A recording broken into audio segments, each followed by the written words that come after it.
Pemirsa, satu rumah yang dijadikan tempat produksi tahu dan satu rumah warga di Jalan Dr. Saharjo, Manggarai, Jakarta Selatan, Minggu malam terbakar. Diduga api berasal dari tungku pembakaran pembuatan tahu yang ditinggal pemiliknya berdagang. Monitor nih, Gang Bakti nih, kebakaran lagi nih, Gang Bakti nih, deket Soto Betawi. Satu rumah dan satu buah bangunan yang dijadikan tempat produksi tahu di Jalan Gang Bakti 6 Manggarai, Tebet, Jakarta Selatan, Minggu malam terbakar. Padatnya permukiman membuat petugas pemadam kebakaran berupaya meminimalisir api yang merambat ke rumah lainnya. Kebakaran diduga akibat tungku pembuatan tahu yang menyala, ditinggal pemiliknya berdagang. Jadi setelah masak, mereka masak medianya dengan tungku kayu. Nah, setelah masak langsung ditinggal ke dagang, sehingga menurut pemilik dimungkinkan dugaan awal dari tungku.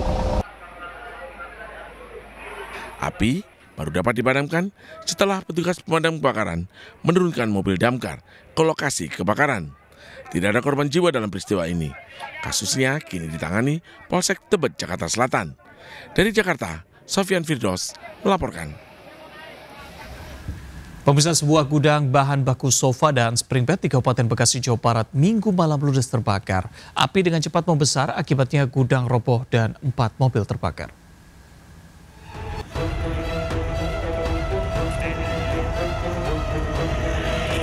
Gudang penyimpanan bahan baku sofa dan spring bed ludes terbakar di kawasan pergudangan Bishub, Tambun Selatan, Kabupaten Bekasi.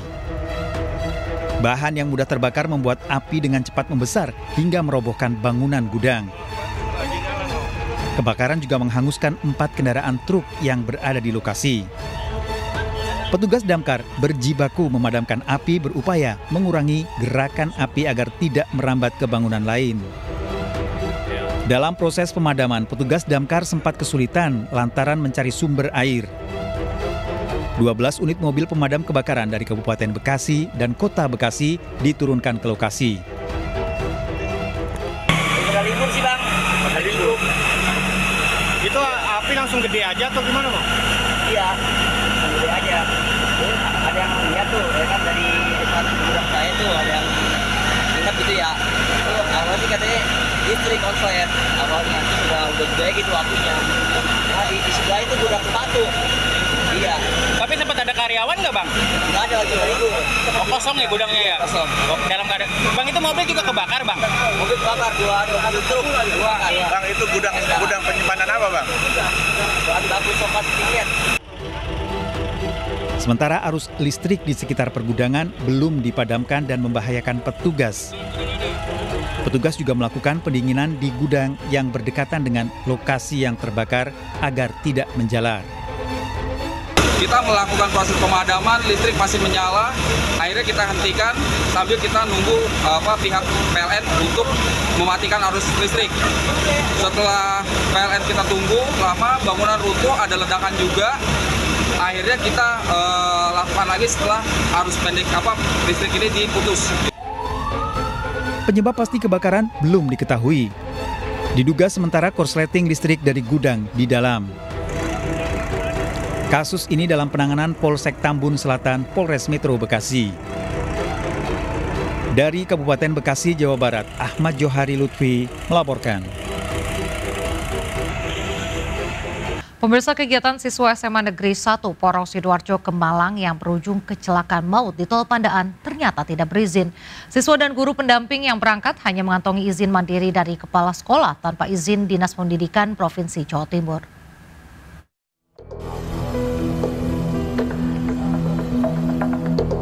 Investigasi terus dilakukan terkait kecelakaan maut bus berpenumpang puluhan siswa SMA Negeri 1 Porong Sidoarjo di kilometer 72200 Tol Pandaan, Malang, Jawa Timur.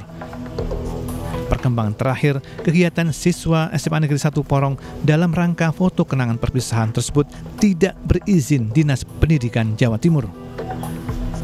Saya sudah mengcross-check langsung dengan berbagai pihak termasuk dari kepala sekolah, dari kepala cabang dinas terkait kejadian kegiatan ini yang dilakukan oleh sekolah. Ternyata kepala sekolah sudah menyampaikan kepada saya bahwa kegiatan ini memang sebelumnya belum didapatkan izin. Nah, namun karena kegiatan ini mungkin secara pribadi dari satuan kelas dari SMA 1 Porong ini yang memang melakukan kegiatan secara mandiri.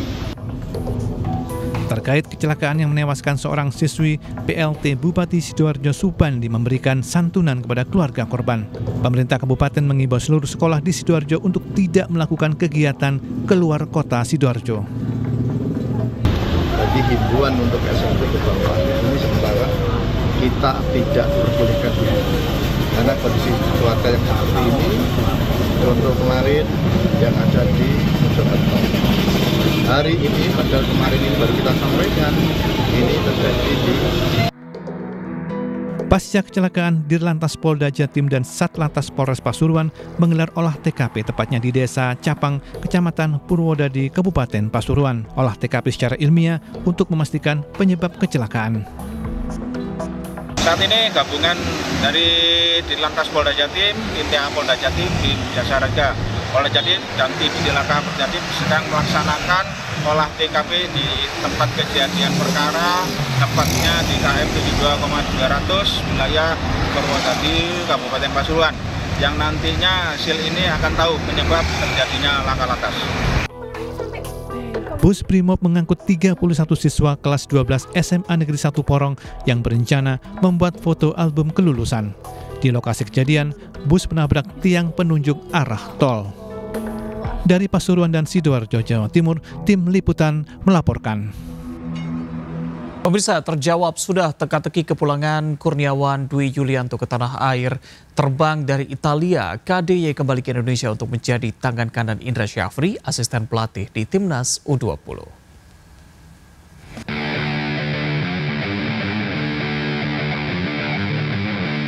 Kurniawan Dwi Yulianto akhirnya resmi menjabat sebagai tangan kanan Indra Syafri di Timnas Indonesia U20. KDY menjadi pelatih penyerang Garuda Nusantara pertanggal 1 Februari seperti yang diunggah akun resmi Timnas Indonesia. Coach Indra turut memposting momen lawasnya bersama mantan striker Timnas Indonesia ini. Ya, kehadiran KDY melengkapi staf kepelatihan tim Garuda Muda, di mana susunan tim kepelatihan Timnas saat ini sama seperti ketika Timnas U22 meraih medali emas di SEA Games 2023 Kamboja. Diharapkan dengan kembalinya KDY di tim kepelatihan Timnas bersama pelatih lainnya dapat kembali mengulang prestasi Indonesia. Sebelumnya, Kurniawan adalah asisten pelatih Como 1907 U19 yang berkompetisi di Campeonato Primavera 2. Sang legenda Timnas memulai karir kepelatihannya sejak tahun 2017 saat menjadi asisten pelatih Borneo FC.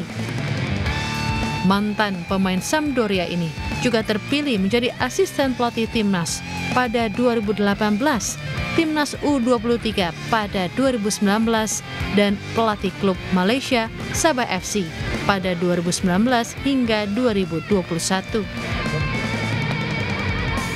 Timnas Indonesia U20 akan bersiap melakoni Piala Asia U20 2025.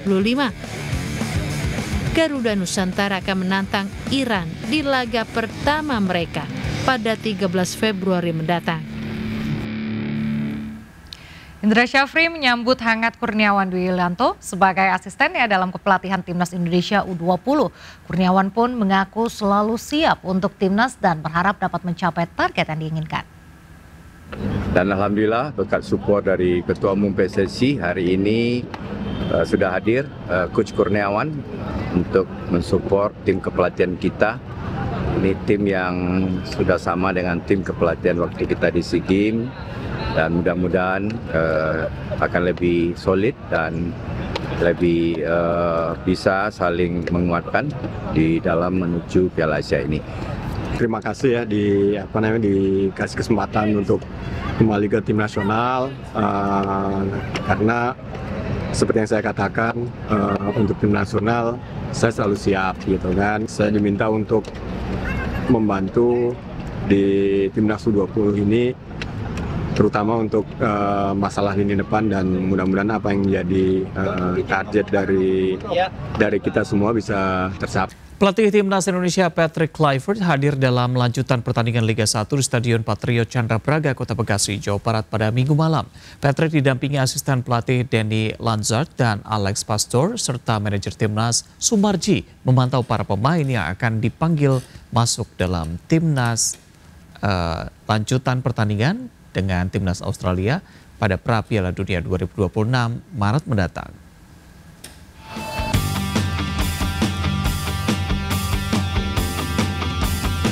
Pelatih kepala Timnas Indonesia Patrick Kluivert hadir di Stadion Patriot Candrabaga Bekasi melihat langsung pertandingan lanjutan Liga 1 Persija Jakarta menjamu PSBS Biak. Kluivert memantau sejumlah pemain nasional yang berada di tim Persija, Rizky Ridho dan Muhammad Ferrari.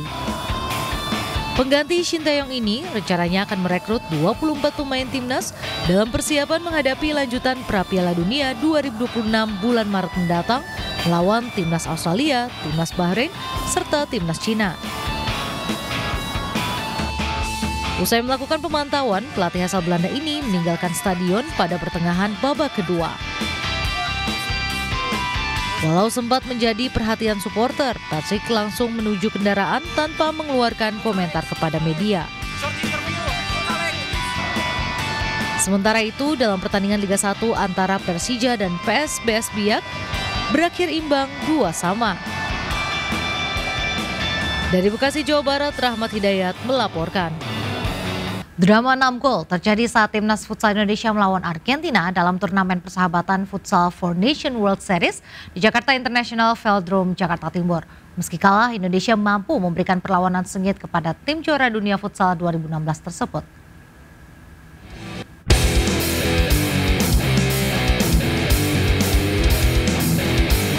Meski menelan kekalahan, skuad Garuda mampu memberikan perlawanan sengit bagi tim Tenggo Argentina. Di babak pertama, Argentina mampu unggul cepat. Argentina mampu menjebol gawang timnas Garuda 2 gol dalam 16 menit pertama pertandingan, sempat memperkecil ketertinggalan 1-2, namun timnas Garuda kalah 1-3 di babak pertama. Usai turun minum, tim asuhan Hector Suto langsung menaikkan tempo permainan. Hasilnya timnas Garuda mampu menjebol gawang Argentina dan memperkecil ketertinggalan jadi 2-3. Sepanjang babak kedua Indonesia tampil baik, namun sayang harapan untuk menyamakan kedudukan kandas. Setelah menjelang akhir pertandingan, tim Tenggo mampu menambah 1 gol menjadi 2-4. Pada pertandingan berikutnya, laga seru juga terjadi antara timnas futsal Arab Saudi melawan Jepang. Tim Samurai Biru bangkit usai menelan kekalahan melawan timnas Indonesia pada laga sebelumnya dan mampu melibas tim Elang Hijau Arab Saudi dengan skor tipis 2-3. Dengan hasil pertandingan ini, timnas Argentina menduduki puncak klasemen sementara dengan poin 6, sementara Indonesia berada di urutan kedua dengan 3 poin, disusul Jepang dengan 3 poin, dan posisi juru kunci Arab Saudi yang belum meraih poin. Tim Liputan iNews melaporkan. Pemirsa, massa dari Aliansi Bela Palestina menggelar unjuk rasa bela Palestina di kawasan Gedung Negara Geraha di Surabaya, Jawa Timur. Dalam orasinya, massa menyuarakan kemerdekaan bagi Palestina.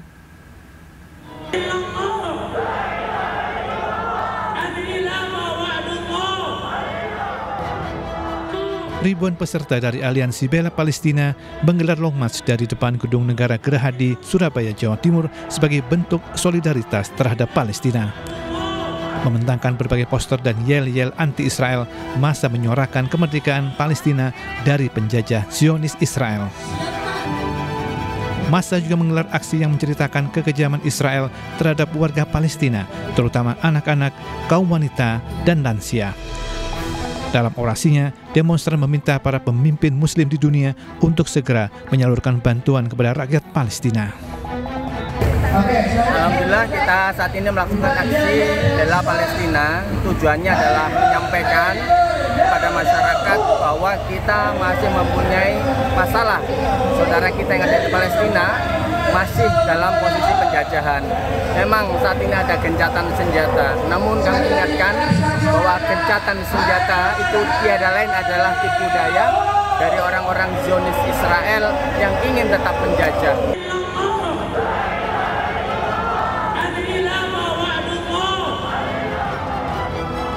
Aksi bela Palestina mendapat pengamanan ketat dari jajaran Polda Jawa Timur. Dari Surabaya, Jawa Timur, Rahmat Ilyasan melaporkan. Turut serta dalam mendorong pendidikan karakter berbasis lingkungan, MNC Land dan MNC Peduli canangkan program Green School di SDN Babakan Kencana, Sukabumi, Jawa Barat. Program berkelanjutan tersebut untuk mewujudkan aktivitas belajar mengajar pada peningkatan kesadaran pentingnya pemahaman menjalankan kehidupan sehari-hari yang peka terhadap lingkungan sekitar bagi generasi penerus bangsa.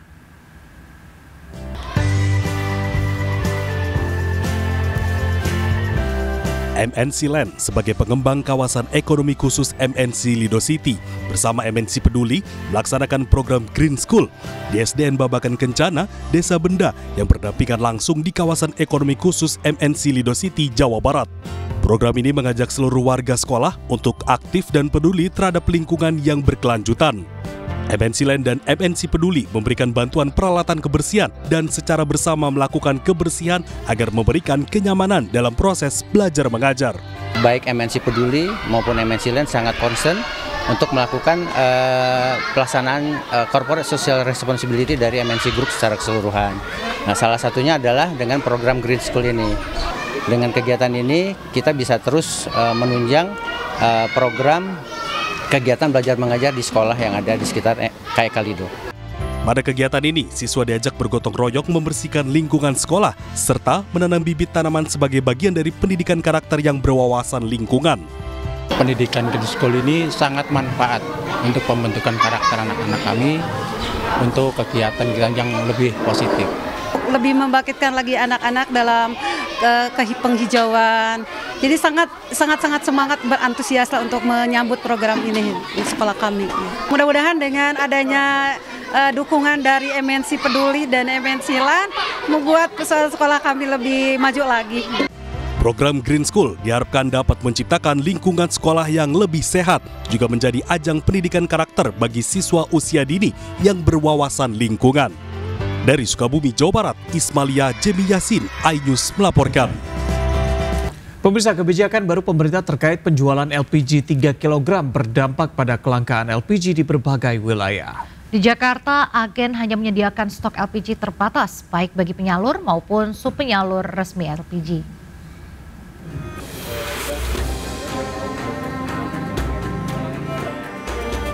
Mulai 1 Februari 2025, para pengecer LPG yang akan menjual LPG subsidi wajib mendaftar sebagai pangkalan resmi. Mereka dapat mendaftar melalui sistem online single submission untuk mendapatkan nilai induk berusaha atau NIB.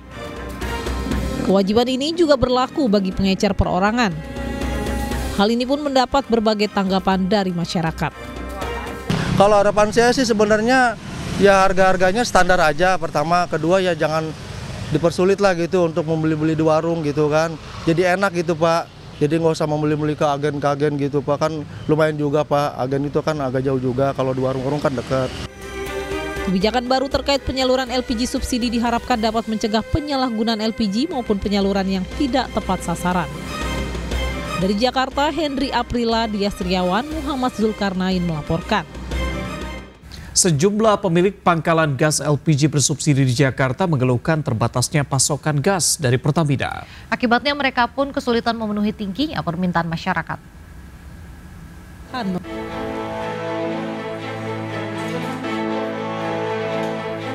Sejumlah pelaku usaha pangkalan gas LPG di kawasan Johar Baru, Jakarta Pusat mengaku kewalahan memenuhi tingginya permintaan masyarakat. Apalagi jatah yang diterima dari Pertamina kini hanya 100 tabung gas per hari dari sebelumnya 500 tabung. Di sisi lain, masyarakat yang antre untuk mendapatkan LPG 3 kg membludak. Pemilik pangkalan gas LPG ini pun terpaksa menaikkan harga dari Rp16.000 menjadi Rp17.000 per tabung. Kalau biasa kan kita jual harga, kalau menurut head kan harga 16 ya. Cuman karena sekarang dalam keadaan begini kita jual 17. Dengan diberlakukannya pembatasan, maka kini warung-warung kelontong dan pengecer lainnya sudah tidak bisa lagi menjual gas LPG. Dari Jakarta Pusat, Raniston Sanjaya melaporkan. Kementerian ASDM menetapkan pembelian LPG 3 kg dilayani di pangkalan resmi Pertamina mulai 1 Februari 2025. Corporate Secretary Pertamina Patra Diaga, Happy Wulansari, mengatakan pembelian di pangkalan resmi akan lebih murah dibandingkan pengecer. Pertamina dan tidak lagi di pengecer, Pertamina Patraniaga melakukan gerak cepat dengan menyediakan akses link bagi masyarakat agar bisa mudah untuk mengetahui titik pangkalan terdekat di wilayah masing-masing.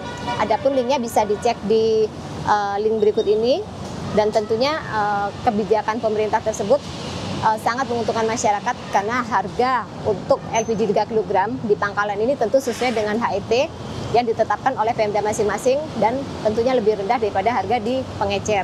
Selain itu, dengan membeli di pangkalan, masyarakat juga diuntungkan, mengingat di pangkalan ini kan ada timbangan ya, jadi masyarakat bisa mengecek volume dari setiap tabung LPG 3 kg yang dibeli.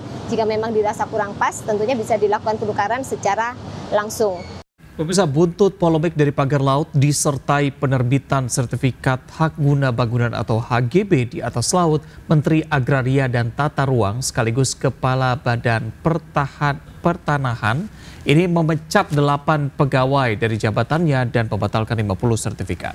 Pemecatan dilakukan karena dianggap tidak hati-hati dalam penerbitan sertifikat yang ternyata objek berada di atas laut dan sudah tidak ada bidang tanahnya. Berikut penelusuran tim redaksi RCTI.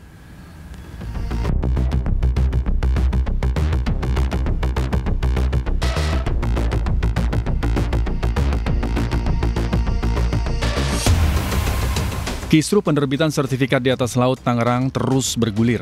Melalui kuasa hukumnya, pihak Agung Sedayu Group mengaku telah memiliki 254 sertifikat HGB di sekitar pagar laut, yaitu di Desa Kohot, Kabupaten Tangerang. Menurut Muanas Alaidit, pada 2023 Agung Sedayu melalui anak perusahaannya PT Intan Agung dan PT Cahaya Inti Sentosa membeli sertifikat hak milik tersebut dari warga yang kemudian diubah menjadi HGB dengan mengikuti peta tata ruang. Sebagaimana pernyataan Pak Menteri, dasarnya SHM ini terbit karena ada girik yang dibuat tahun 82. Ya kan? Girik yang ada tahun 82. Nah, kemudian ditransaksikan kepada kita, dikoordinasikan, kita bayar pajak, kita beli dari rakyat. Pengakuan pihak Agung Sedayu yang membeli sertifikat dari rakyat di Desa Kohot tentu menimbulkan pertanyaan. Mengapa mereka nekat membeli sertifikat yang fakta di lapangan tidak lagi berbentuk daratan? Jadi walaupun existingnya itu adalah laut, tapi kalau kemudian dalam proses pembelajaran lahan itu yang harus dilihat adalah tata ruang. Tata ruangnya adalah daratan, yang dulunya itu adalah merupakan tambak milik rakyat yang terabrasi. Dalam penerbitan sertifikat, peran Kepala Desa Kohot Arsin bin Arsip turut menjadi sorotan. Arsin dianggap berperan dalam pembuatan sertifikat hak guna bangunan milik Agung Sedayu Group yang muncul di atas permukaan laut. Pemirsa, banyak sekali informasi yang simpang siur terkait isu pagar laut di Tangerang. Di antaranya adalah bagaimana bisa sertifikat terbit di atas permukaan laut. Selain itu, apakah benar dahulunya permukaan laut tersebut adalah tanah atau tambak yang terabrasi? Kami akan mencari informasi lebih dalam untuk mengetahuinya. Ikuti informasi bersama saya.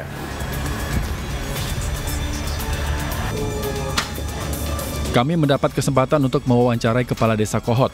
Sejumlah informasi yang beredar langsung kami konfirmasi kepada Arsin. Di Desa Kohot itu, khususnya yang ada di pinggir laut, itu dulunya tanah empang.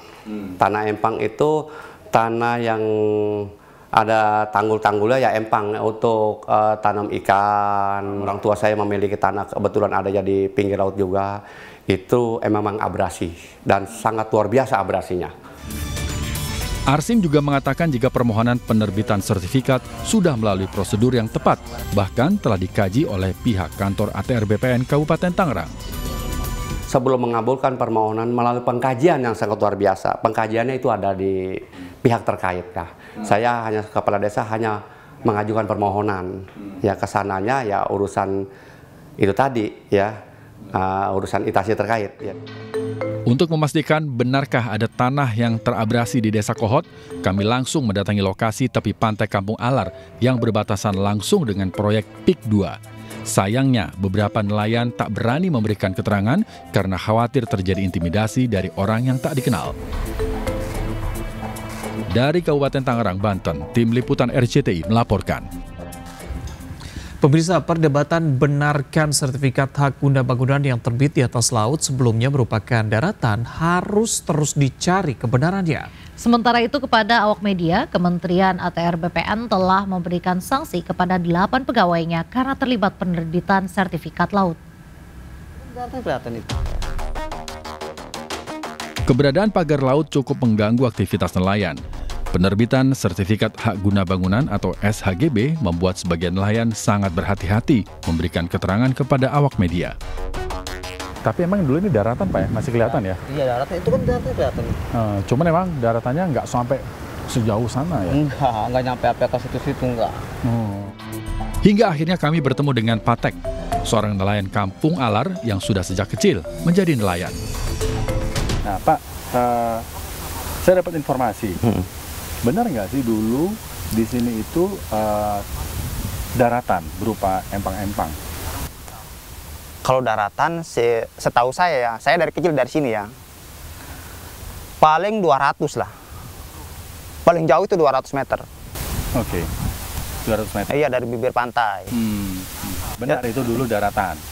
Daratan, karena abrasi. Abrasi, jadi kemudian ada air lautnya? Air lautnya. Tapi sampai ke pagar laut itu daratan, benar nggak? Bohong itu Pak. Itu bohong. Sementara itu, Konsorsium Pembaruan Agraria menilai adanya maladministrasi dalam penerbitan sertifikat di atas laut yang dilakukan demi kepentingan reklamasi. Seharusnya memang tidak ada timbul HGB di atas laut. Kalaupun dia adalah hasil dari abrasi yang tadinya diterbitkan di atas daratan, tentu pemerintah yang harus menetapkan apakah betul-betul itu adalah tanah musnah yang berasal dari proses abrasi, atau sebenarnya memang sejak awal penerbitan HGB itu sudah salah kaprah diterbitkan di atas lautan dengan modus sebenarnya kemudian ketika sudah mendapatkan HGB di atas laut maka akan dilakukan reklamasi. Sekjen Koalisi Rakyat untuk Keadilan Perikanan atau KIARA menduga pagar bambu dibuat untuk kepentingan korporasi besar demi kepentingan bisnis semata. Pagar laut hanya akal-akalan yang berujung pada reklamasi.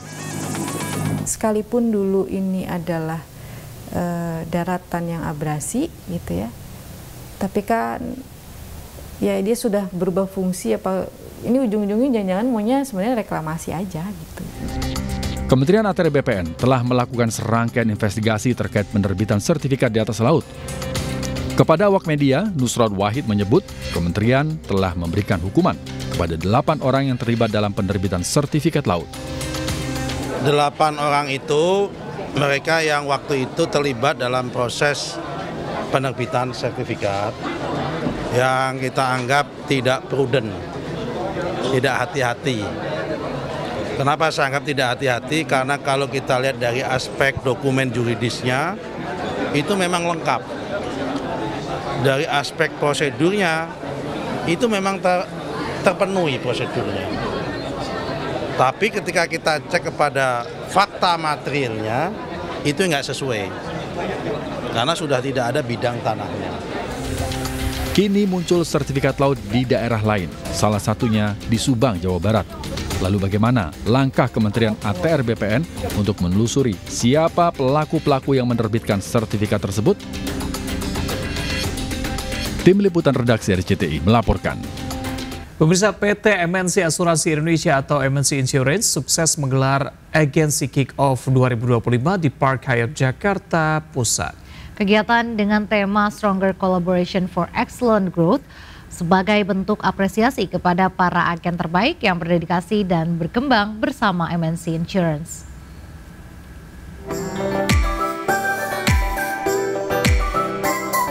Agency Kick-Off 2025 MNC Insurance di Observatory Ballroom Park Hyatt Jakarta berlangsung hangat dan penuh kebersamaan. Perayaan pencapaian keberhasilan ini dihadiri para agen terbaik MNC Insurance serta jajaran manajemen MNC Insurance. Pertemuan bersama agen terbaik ini diharapkan dapat memperkuat kepercayaan serta meningkatkan sinergitas untuk menghadapi tantangan industri di tahun 2025. Pada Agency Kick-Off 2025 juga diluncurkan program Agency 2025 guna memotivasi produktivitas agen dan menciptakan peluang baru untuk pertumbuhan bersama.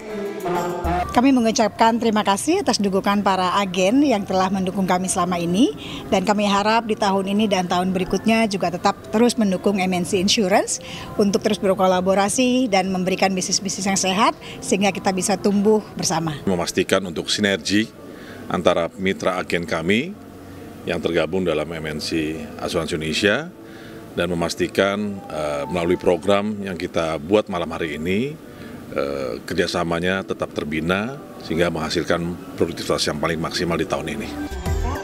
Sebagai bentuk penghargaan atas dedikasi dalam membangun hubungan dengan nasabah, MNC Insurance memberikan program spesial bagi agen terpilih untuk menikmati luxury trip ke Singapura senilai 500 juta rupiah. Dari Jakarta, Stephen Ainus melaporkan. Pemerintah Indonesia meningkatkan upaya perlindungan anak di ruang digital. Langkah tersebut ditempuh untuk mengatasi potensi ancaman seperti judi online, pornografi, perundungan, serta kekerasan seksual yang makin marak di dunia maya.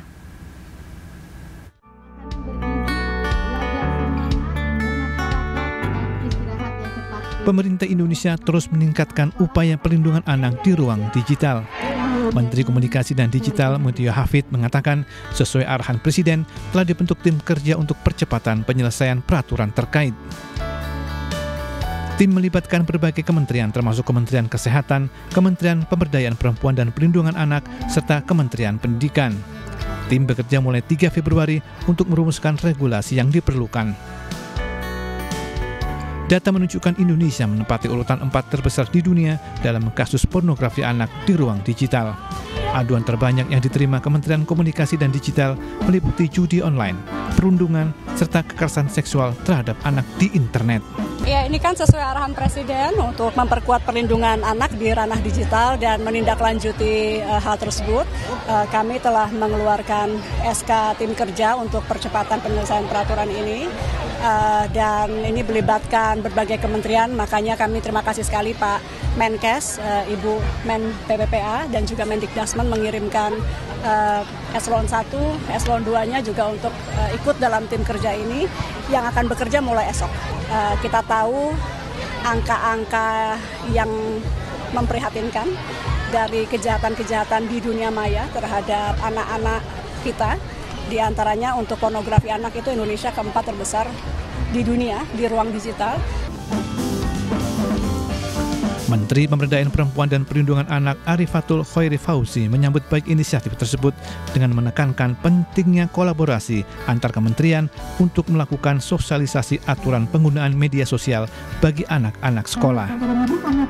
Sungguhnya dari laporan-laporan dan kasus-kasus yang kami dalami, sebagian besar penyebabnya kami analisa ada 2, pola asuh dan karena pengaruh media sosial yang tidak bijak yang digunakan oleh anak-anak gitu. Jadi ini yang akan kita kolaborasikan lebih lanjut, bagaimana nanti ada salah satu mungkin tentang aturan penggunaan media sosial untuk anak-anak sekolah. Gitu. Kalau sosialisasinya pas kita bersama-sama. Berbagai langkah yang ditempuh menunjukkan komitmen pemerintah dalam melindungi anak-anak di ruang digital agar anak-anak Indonesia dapat tumbuh dan berkembang di lingkungan digital yang aman dan sehat. Dari Jakarta, Jen Cahyani dan Novan Dwi melaporkan. Pemirsa, staf khusus Menteri Bidang Hubungan Luar Negeri Kementerian Hukum Yadi Hendriana, anggota Dewan Pers periode 2022-2025. Ini menghadiri promosi sidang doktor di kampus Universitas Padjadjaran, Jatinangor, Sumedang.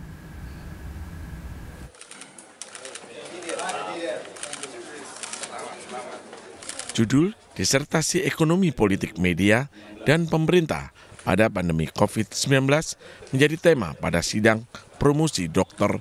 Yadi Hendriana. Studi kasus kolaborasi stasiun televisi iNews, Metro TV, TV One, Trans 7 dengan pemerintah Indonesia di masa pandemi COVID-19. Mantan pemimpin redaksi MNC TV dan iNews TV, Deputi News Director ini meraih gelar Sarjana Ilmu Sosial tahun 1998, S2 Ilmu Politik tahun 2019 di Universitas Diponegoro, Semarang. Yadi Hendriana menghadiri promosi sidang S3 Doktor di Gedung Pasca Sarjana Fakultas Ilmu Komunikasi di kampus Universitas Padjadjaran, Jatinangor, Sumedang. dihadiri oleh Menteri Hukum, Wakil Ketua MPR RI, dan pejabat dari MNC Group. Pak Yadi alhamdulillah bisa menyelesaikan studi program S3-nya. Insya Allah mudah-mudahan dengan gelar yang baru bisa memberi kontribusi yang lebih baik. Kualitas jurnalisme itu bisa lahir kalau seandainya persnya itu, jurnalisnya itu juga memiliki kompetensi yang kuat. Nah, ketika memiliki kompetensi yang kuat maka akan bagus. Itu aja sih sebetulnya, kan? Menteri Hukum berharap Yadi bisa memberikan kontribusi lebih kepada jurnalistik Indonesia dan pemerintah. Dari Sumedang, Jawa Barat, Bebep HBA melaporkan. Pemirsa, ribuan penonton acara dahsyat Weekend RCTI penuhi lapangan Korem 062 Tarumanegara, Garut, Jawa Barat. Deretan artis papan atas tampil memukau dan menghibur masyarakat Kota Garut.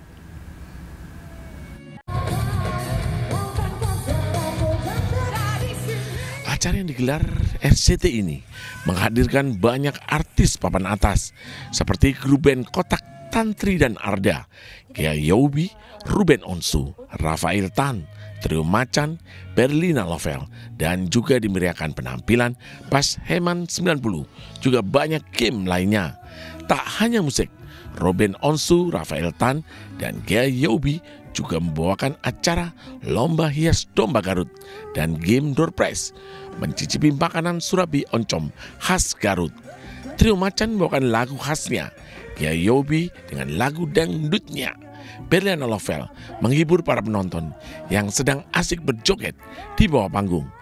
Tantri membius dengan lagu andalannya. Penonton di bawah panggung bercingkrak dengan mengikuti irama dengan nada distorsi tinggi.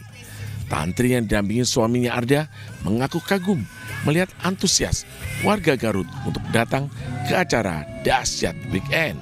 Udah lama banget nggak main di Dahsyat, terus juga sekarang vibe-nya kan di outdoor. Dulu kan kita di studio, zaman-zaman 2000 berapa tuh? 2000. Kalau masih ABG. Nah, sekarang di outdoor, terus dapetin vibe yang memang Garut punya. Ada Garut, terus juga ada kebudayaan Garut juga ditampilkan. Awal tahun ini, Garut kota pertama Tur Dahsyat Weekend RCTI menjadi acara yang sangat ditunggu-tunggu oleh masyarakat. Jadi, tunggu Dahsyat Weekend di kota berikutnya. Dari Garut, Jawa Barat, Ii Solihin melaporkan.